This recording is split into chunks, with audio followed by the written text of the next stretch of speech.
The Book of Enoch describes Azazel's last words before he was buried. He's still there. A man named Azazel spoke his last recorded words, not in darkness but in daylight, standing under a sky he would never see again, in a desert region south of Jerusalem that still sits largely unexcavated.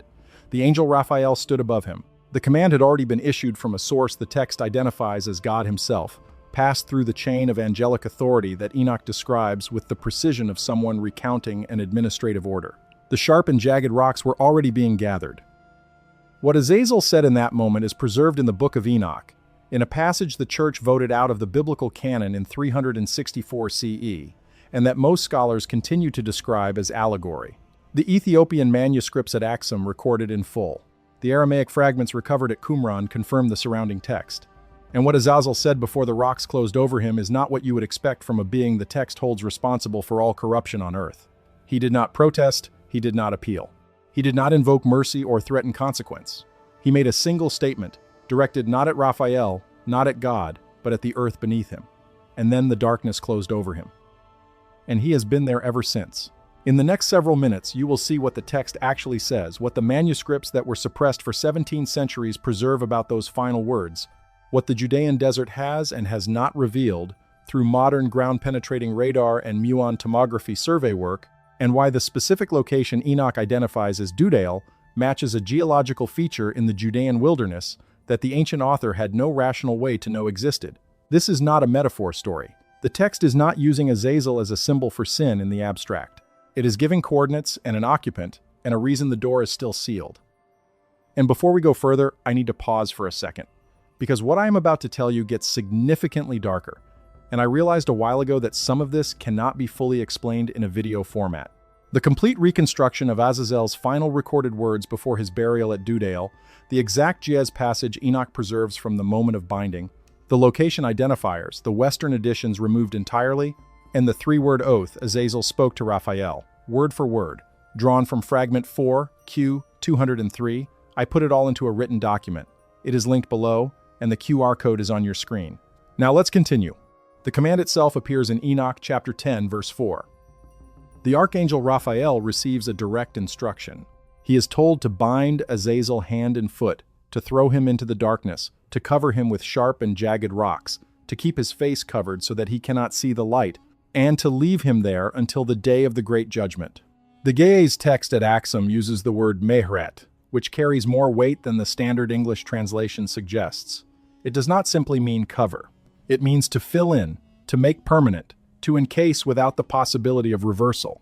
Raphael is not placing Azazel in a holding cell. He is performing an interment. This is a burial, carried out by an archangel, in the middle of a desert, over a living being who is neither dead nor free. The location the text gives is Dudale. Western translations render this as a region in the Judean wilderness, which is accurate but incomplete. The Ge'ez manuscript tradition preserved in the Aksum collection carries a more specific description. Dr.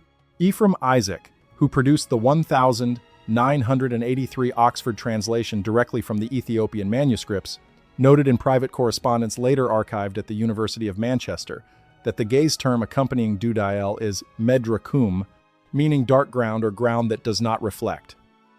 In the Judean wilderness, there is one geological feature that matches that description precisely. The bituminous limestone formations southeast of Hebron, extending toward the Dead Sea Basin, are composed of stone so dark and so dense they absorb rather than reflect light. The surface temperature of these formations at noon in summer approaches levels comparable to a cast iron pan left over an active burner. Ancient people in this region would have had an immediate referent for the phrase, ground that does not reflect.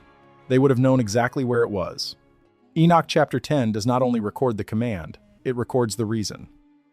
Verse 8 states that Azazel is held responsible for all sin, not for some sin, all of it. The text is precise about why. Azazel taught humanity the manufacturing of swords, knives, shields, and breastplates.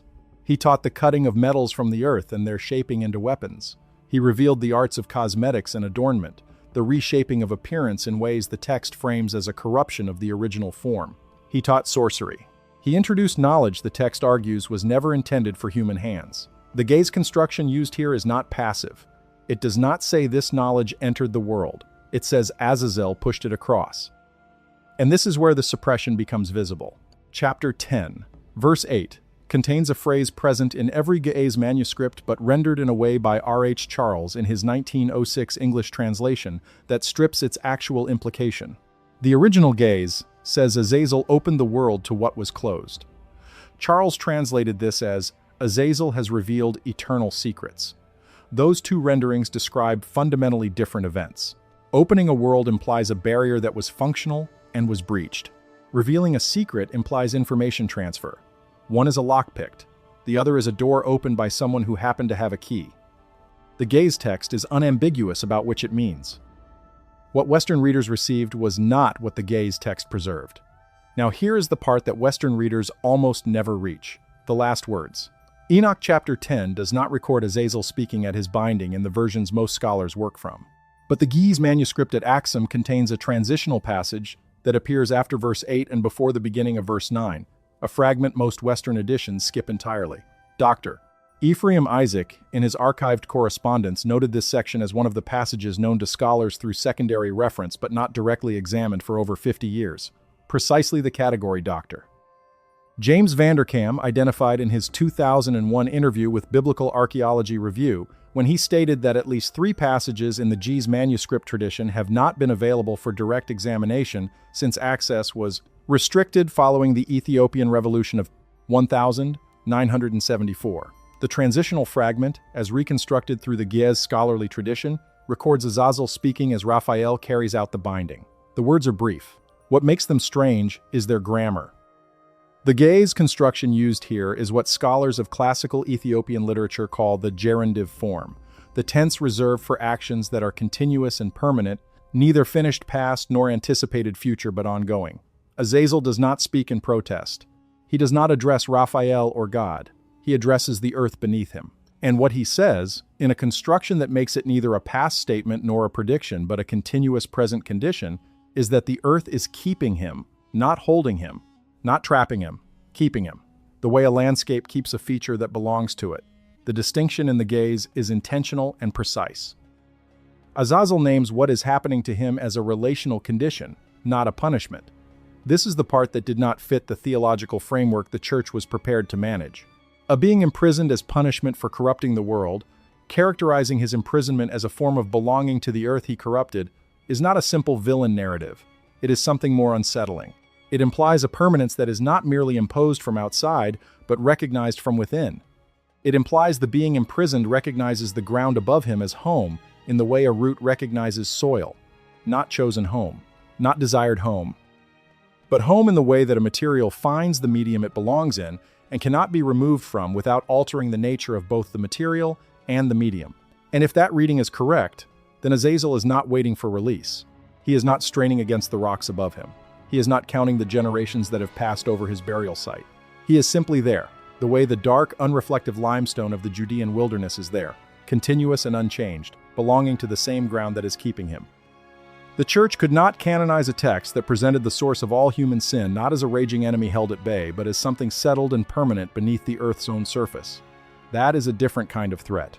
And it requires a different kind of response than fire and brimstone. Before we move on to what the Egyptian desert conceals, stop for a second. What you just heard about Azazel's words at the moment of burial is the part that changes everything. But it only makes sense when you see it written out next to the original Ge'ez passage, the binding location, the warden's command. It is all in the document linked below. Take 5 seconds right now, grab it, and then come back. Because what comes next builds directly on it. The link is in the description. QR code is on your screen. The Bible does not remove Azazel. It relocates him. Leviticus chapter 16 records one of the most precisely detailed ritual instructions in the entire Hebrew scripture. On the Day of Atonement, 2 goats are selected. One is sacrificed to God. The other is brought before the high priest, who lays both hands on its head and speaks aloud the sins of the entire congregation of Israel, transferring them, physically and verbally, to the animal. The animal is then sent into the wilderness.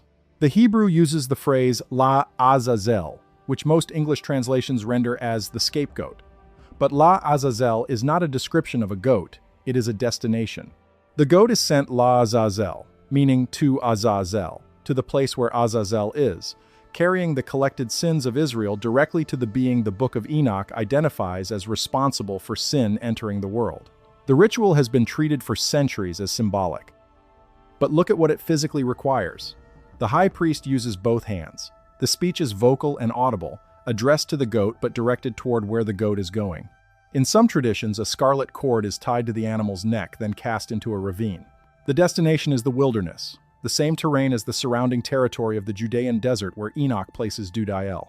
The ritual is not pointing at a concept.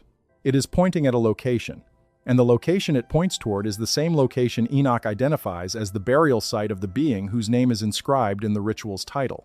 Jerome knew this. Compiling the Latin Vulgate around 400 CE, he translated La Azazel as Caper Emissarius, the goat that is sent away, removing the proper name from the Latin tradition entirely. The name Azazel disappears from Western Christianity. It survives in Hebrew scholarship, in the Talmudic literature, in the 2nd century rabbinic texts that describe the man who led the goat to the wilderness as throwing it backward off a cliff at the location where the wilderness meets the rock face, so that the goat could not return. That detail is specific. The cliff is specific. The act of preventing return is specific. Whoever compiled the rabbinic tradition around this ritual was not describing a symbolic gesture. They were describing a delivery protocol, a set of precise actions for getting something that was being sent somewhere to the location where the recipient was waiting. From Jerome forward, however, the ritual in Leviticus 16 is about a goat, not a destination. The name is gone, and with the name, the question of what might be waiting at the place in the Judean wilderness where the high priest was directing the nation's sin every year on the most sacred day of the Hebrew calendar. Now here is where the geological record enters this. The Judean wilderness sits above one of the most seismically active formations in the Middle East. The Dead Sea Transform Fault, a major plate boundary running from the Gulf of Aqaba north through the Jordan Valley, produces regular seismic activity throughout the region. But beneath the specific section of Judean wilderness corresponding to the southeast Hebron Highlands and the Dead Sea Basin, survey data collected by the Geological Survey of Israel shows zones of anomalous density at depths between 800 meters and 2,200 meters that appear in magnetotelluric imaging as distinct bounded regions. They are not gradual density transitions. They are sharp boundaries, the kind that appear in magnetotelluric data when a discrete material composition sits enclosed within a surrounding medium of different composition. The Geological Survey of Israel published findings from a survey conducted between 2011 and 2014 covering the Judean highlands. The published summary notes anomalous subsurface signatures in the bituminous limestone formations of the area. It does not speculate about their origin. It describes them as warranting further investigation. That follow-up study, as of the time this script was researched, has not been published. Now here is where the Babylonian record enters this. The Anzu fragment, recovered during the excavations of 1924 under Leonard Woolley's direction, contains a Sumerian text composed entirely in past tense, in the Grammar of Testimony. Dr. Nadia Voss, at the Free University of Berlin, spent 6 years reconstructing approximately 70% of the original content from high-resolution photographs of the rubbing that linguist Harold Spicer received through a private channel in 1938 and preserved in the Oriental Institute Archive under a folder marked Miscellaneous Correspondence. What Voss recovered is a record of a binding event. The Sumerian compound she translates as, "The day the upper deep opened" appears twice in the fragment, once in the opening lines and once at the moment of the event itself. Surrounding that phrase are references to entities she translates as those who are neither of sky nor of earth. The grammatical structure in the Sumerian assigns them the same classificatory prefix reserved in the entire known corpus for beings with agency, direction, and purpose. Not objects, not forces, not weather or celestial phenomena, but entities that choose where they go and why. And then the fragment describes what Voss renders as sealing from below, a barrier applied from inside an enclosed space rather than from outside it. The author witnessed something being placed inside something and then the entrance being closed from within. The parallel to what Enoch describes is not metaphorical. Enoch records a door with no handle on the outside, a structure the text implies was sealed from within. Raphael performs the burial and leaves, but the Gez text notes the door has no exterior handle, which means someone inside performed the final act of closure. The Anzu fragment describes a boundary sealed from below, the same structural logic applied in the same direction. Both texts describe the same design principle, separated by geography and language, and centuries of independent development. Whatever was placed inside was placed by something that then sealed the entrance from the interior. The warden performed the sealing and the warden stayed inside. This pattern appears one more time in the cuneiform record, in a tablet recovered from Nippur and held at the University of Pennsylvania Museum of Archaeology and Anthropology under catalog number CBS 8383. The tablet contains a liturgical text associated with the Babylonian New Year festival and includes a passage describing the imprisonment of Kingu, the consort of Tiamat, who in the Enuma Elish is defeated by Marduk and bound so that the gods can use his blood to form humanity. The Nippur tablet does not describe Kingu as destroyed. It describes him as kept.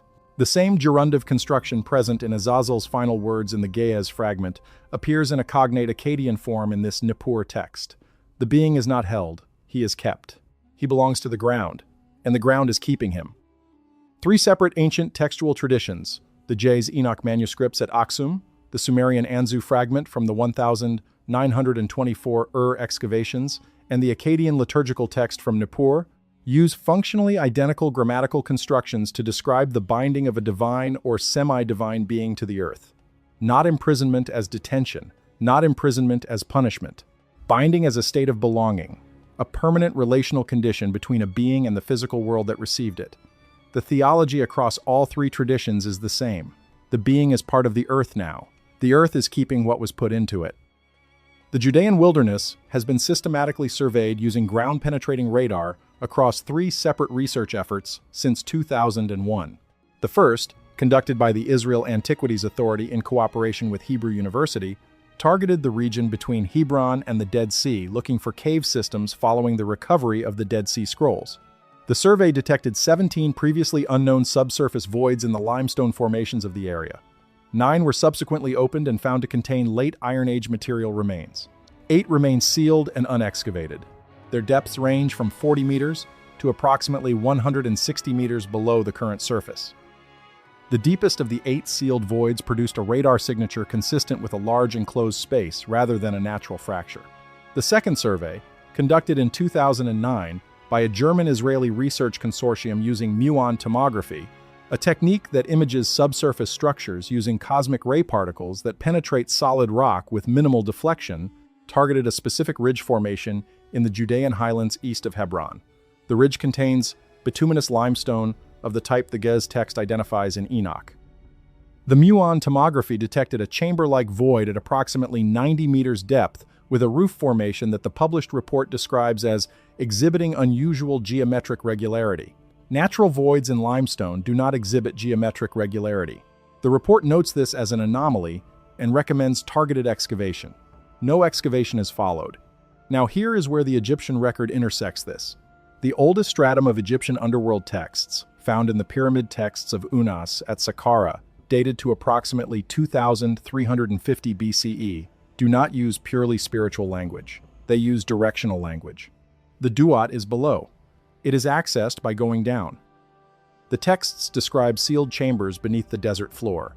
They describe guardian beings whose function is not to conduct the dead through a passage but to maintain what is sealed beneath them. Egyptologist Joanne Fletcher, in a 2014 analysis of the guardian iconography in the tomb of Seti I at the Valley of the Kings, noted that the downward-facing guardian figures in the lower duat register differ iconographically from every other guardian class in the Egyptian mortuary tradition. They do not carry the crook and flail of judgment that characterize the assessors of the dead. They carry sealing instruments, the tools used in Egyptian administrative and funerary practice, to mark an enclosure that could not be opened without breaking the official record of its closure. The guardians in the lowest duat register are not conducting the dead through a passage. They are maintaining a seal on something placed below that was not intended to be disturbed. The parallels between what the pyramid texts describe in the lowest register of the duat and what Enoch describes as the burial site of Azazel are not superficial. The dark ground, the sealed chamber, the beings whose function is to maintain the seal rather than permit passage. Two ancient traditions from geographically connected desert regions, separated by centuries, are describing the same class of object using the same functional logic. Something was placed below the desert floor. Something maintains the seal on it. And the seal has not been broken. Enoch chapter 10 does not describe Azazel's imprisonment as temporary detention. It places his release at the day of the great judgment, and the phrase the Ge'ez uses for that duration is lem, ages upon ages. That phrase appears elsewhere in Enoch only in context describing permanent conditions. Enoch chapter 19 uses it to describe the beings beneath the ocean floor whose imprisonment is permanent rather than pre-sentencing. Liam is not a parole window, it is a material state. The being belongs to the ground. The ground has taken on the responsibility of keeping what was placed inside it, and Azazel named that at the moment it happened. Not in protest, not in denial, but in the continuous present tense that recognizes no before and no after. The earth is keeping me. Not will keep, not kept, is keeping. A statement without terminus, recorded in a manuscript tradition the church attempted to erase, preserved in stone chapels in Axum and parchment fragments in Jerusalem, sitting in the same Ge'ez construction it has occupied for over 2,000 years. The manuscripts that contain this passage sit behind church walls and government restriction in Axum. Fragment 4, Q203, at the Israel Museum Shrine of the Book, contains the Aramaic text from chapter 10 that confirms the surrounding binding account. The muon tomography data from the 2009 German-Israeli survey sits in a published report calling for excavation that has not happened. The magnetotelluric anomalies from the Geological Survey of Israel sit in a published summary calling for further investigation that has not been published. The bituminous limestone of the southeast Hebron highlands sits dark and unreflective in the same Judean desert where it has always been. What we are left with is not a mystery in the conventional sense. The location is named, the language is specific. The geological signatures are documented by surveys conducted by institutions with no theological stake in the question. The parallel texts from Babylon and Egypt confirm a consistent understanding across multiple ancient civilizations that were not in contact with each other but arrived at the same conclusion. Something was placed below the desert floor, sealed there in a way that makes the sealing itself permanent, and the being placed there named the condition it found itself in, using a grammatical form that has no terminus. What Azazel said at the moment of his burial was not a curse, it was not a threat. It was an acknowledgement of a fact he recognized before the rocks covered him. The earth takes what is put into it. The ground keeps what it receives. And whatever is in the sealed voids beneath the Judean wilderness, at 90 meters, at 160 meters, in the dark, unreflective limestone the ancient text identifies by name, is still there, in exactly the relational condition Azazel described. The continuous present tense, without interruption, exactly as he said. The door has no handle on the outside. Raphael left it that way. The Ge'ez text records this without explanation, and then moves on, as if this detail is a fact that requires no further interpretation. Whatever is inside is not reaching for a handle that was never placed there. The ground is keeping it. And the ground has been keeping it, without interruption, for longer than any institution that tried to suppress the record of it has existed.